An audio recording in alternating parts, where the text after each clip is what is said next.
Ketika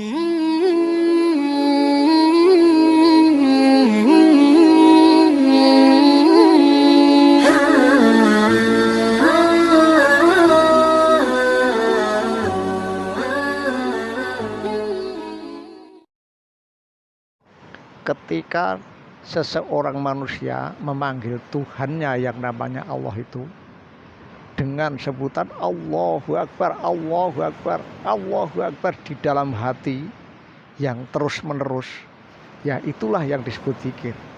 Menyebut di dalam hati terus menerus tanpa henti. Artinya menyebut apa? Menyebut nama Tuhannya, menyebut Allahu Akbar. Nah, yang begitu itu adalah memanggil, memasukkan dalam diri kita untuk menjadikan kita bersama Tuhan atau untuk manunggaling kawula kelawan Gusti. Jadi manunggaling kawula kelawan Gusti itu cukup memanggil atau menyebut Allahu Akbar di dalam hati terus menerus. Minimal adalah Allah. Kalau Allah itu hanya menyebut namanya, kalau Allahu Akbar itu menyebut dan mengagungkan. Allah Maha Linuwih, Allah Maha Agung. Jadi diharapkan ketika kita manunggaling kawula kelawan Gusti, jadi bentuknya ini manusia tetapi hatinya ada Tuhannya, sehingga Tuhan itu menggerakkan seluruh tubuh kita ini jadi gerak-gerak yang terpuji. Nah, gerak yang terpuji itulah kita menjadi orang yang terpuji. Orang yang terpuji ini kalau dibahasa Arabkan, nah itu artinya Muhammad. Muhammad itu orang yang terpuji. Nah itu artinya begitu. Kebetulan Nabi kita, nabinya orang Islam itu namanya juga Muhammad. Beliau juga orang yang terpuji. Namun Muhammad bin Abdullah yang lahir di tanah Arab sana, ya. Nah kita ini kalau terpuji namanya Muhammad, tidak pakai bin Abdullah, atau kalau ada memang bukan nabi. Tetapi Muhammad di sini orang yang terpuji itu utusan Allah, sehingga gerak pikirnya, gerak niatnya, gerak kepribadiannya, gerak angan-angannya, juga gerak rasanya, semua gerak karya dan ciptanya itu mendapat petunjuk Tuhan, berperilaku terpuji. Nah itulah artinya bahwa kita itu harus manunggaling kawula kalawan Gusti. Manunggal di dalam zat, artinya zat Allah, nama Allah itu yang disebut di dalam hati itu, dan manunggal tentang sifatnya yang menonjol Allah itu Ar-Rahman Ar-Rahim, Maha Pengasih dan Maha Penyayang, yang untuk kita praktekkan jadi pengasih dan penyayang, memberi sesuatu kepada apapun dan kepada siapapun. Apapun itu ya terkait dengan sesuatu alam, atau binatang dan lain sebagainya, ciptaan Allah, dan siapapun ya kepada seluruh manusia. Jadi kita juga harus berkawan dengan manusia, kita juga harus berbelas kasihan dan harus sayang kepada alam lain, termasuk alam-alam di sekitar kita, baik yang kelihatan maupun yang tidak kelihatan. Jadi itulah Ar-Rahman, Ar-Rahman Ar-Rahim. Nah itu pengasih dan penyayang itu adalah sifat Tuhan yang melekat pada kalimat pada surat Al-Fatihah, terutama Bismillahirrahmanirrahim. Makanya kita kalau mau berbuat apa saja, bukan hanya saja membaca Bismillahirrahmanirrahim, tetapi kita berbuat apa saja itu juga harus menyertakan diri kita. Allah di dalam hati itu dibaca terus-menerus atau dilafatkan di dalam hati terus-menerus, atau dipakai untuk zikir di dalam hati, menyebut Allah di dalam hati terus-menerus. Nah itu adalah praktek Bismillahirrahmanirrahim. Makanya di ayat Al-Quran yang khusus Al-Fatihah ini jadi babonnya Quran, jadi induknya Quran. Mulai dari sebelum Al-Fatihah, mulai dari a'udzubillahi minasyaitonirrajim, bismillahirrahmanirrahim. Nah, sampai di bawahnya alhamdulillahirabbil alamin, ar-rahmanirrahim. Lah ini adalah keterangan ar-rahmanirrahim itu. Pengasih dan penyayang, kita harus menjadi orang yang berpengasih dan berpenyayang kepada apa saja dan kepada siapa saja. Jadi aturan-aturan pengasih itu banyak sekali. Mulai dari sedekah, atau kalau bahasa Indonya adalah nafkah. Maka nafkah itu ada yang wajib, ada yang tidak wajib atau sunat. Yang wajib itu harus. Nah, menafkahi keluarga itu harus, ya, wajib. Menafkahi dalam bentuk zakat, berbagi kepada orang-orang yang tidak mampu, yang fakir, yang miskin, itu wajib. Ya, itu kategorinya semua penghasilan. Penghasilan apa saja. Kalau kita menghasilkan uang itu yang 2,5% wajib, karena itu titipan Allah, diperuntukkan kepada orang yang fakir. Nah, orang yang tidak mampu bekerja. Sehingga orang yang tidak mampu bekerja ini juga dipelihara oleh Allah melalui pendapatannya orang yang mampu bekerja.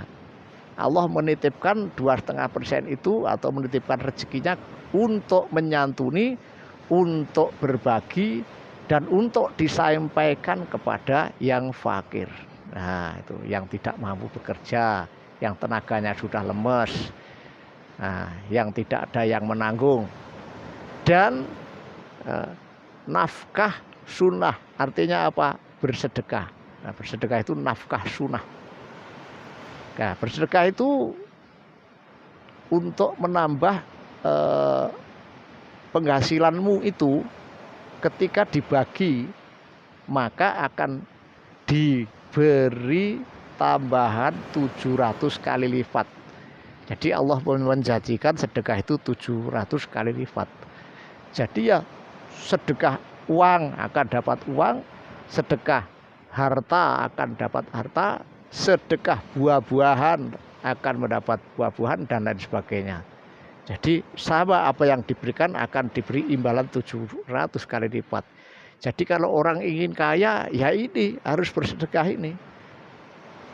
Tapi bukan zakat duluan baru bersedekah. Nah, agar apa? Ketika dititipi, ya, zakat itu titipan Allah yang dititipkan kepadamu melalui penghasilanmu untuk diberikan kepada fakir.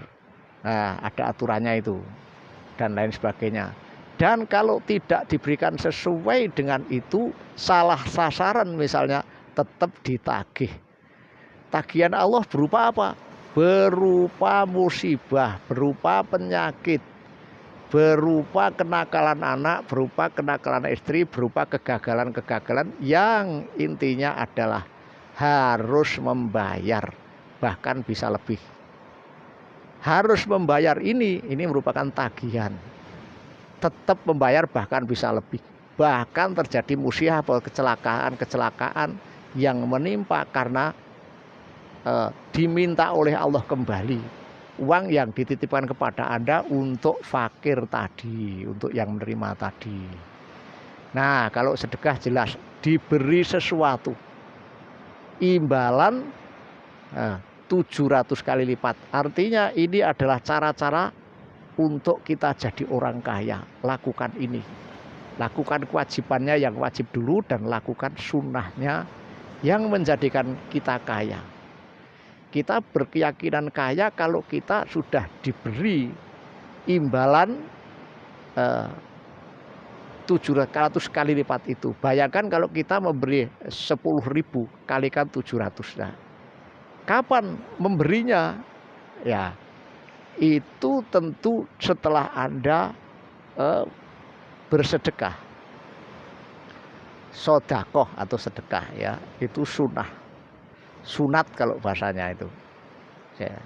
Jadi kalau orang itu melakukan sunnah yang betul-betul ikhlas, maka diridhoi dan maka Anda akan jadi orang kaya. Semua permasalahannya akan diselesaikan, akan diberi kemudahan, akan diberi keselamatan. Jadi janji Allah itu banyak sekali. Maka itu adalah aturan-aturan ajaran Islam atau ajaran keselamatan terkait dengan perlindungan Allah di bidang segala sesuatu untuk penyelesaian, terutama adalah kekayaan, kesehatan dan lain sebagainya. Ya, jadi ada kewajiban berbagi itu. Ini keterangan Ar-Rahman Ar-Rahim. Berbagi itu dengan kasih dan sayang. Kasih itu memberi, ya. Pengasih itu memberi. Sayang itu ya sayang, dikasih sayangi. Memberi dengan sayang, dengan senang hati. Nah, kalau Jawanya dengan legoli lolan legowo. Itu kalau bahasa Jawanya. Jadi saudaraku sekalian, kalau ingin jadi orang kaya ya bersedekahlah yang banyak, jangan malu. Ketika harta itu disedekahkan, tak mungkin Allah tidak akan segera memberimu. Dintekne ora apa-apa, malah Allah seneng tambah ngekei meneh. Dintekne meneh kei meneh, dintekne kei meneh, saya akeh lengkei. Lah itu baru Anda bisa dipercaya, bisa dititipi titipan Allah atau milik Allah yang berupa harta benda atau yang berupa rezeki itu. Baru Anda sekalian dinyatakan kuat dan dititipi lebih banyak lagi. Kalau tidak sedekah, kalau tidak berzakat, maka tidak akan mungkin Anda dipercaya untuk diberi titipannya. Jangan bergaya ketika Anda mendapat uang yang diberi Allah terus mengakui ini uangku, ini hartaku, ini mobilku. Waduh, itu tetap marah yang punya. Yang punya itu Allah, itu titipan Allah. Katakanlah itu titipan Allah, bukan uangku, bukan hartaku. Tapi ini harta Allah, ini titipan Allah yang dititipkan kepadaku untuk dimanfaatkan sebagai kesenangan, kebahagiaan, kesejahteraan untukku. Nah, itulah itu. Jadi ketika kita titipi Allah itu jangan musyrik, ya. Jangan mengaku-aku. Jangan madani Gusti Allah utawa mengaku-aku itu milikku. Wah, itu sebenarnya milik Allah yang diberikan kepadamu. Hati-hati, kalimat itu membuat murka Tuhan.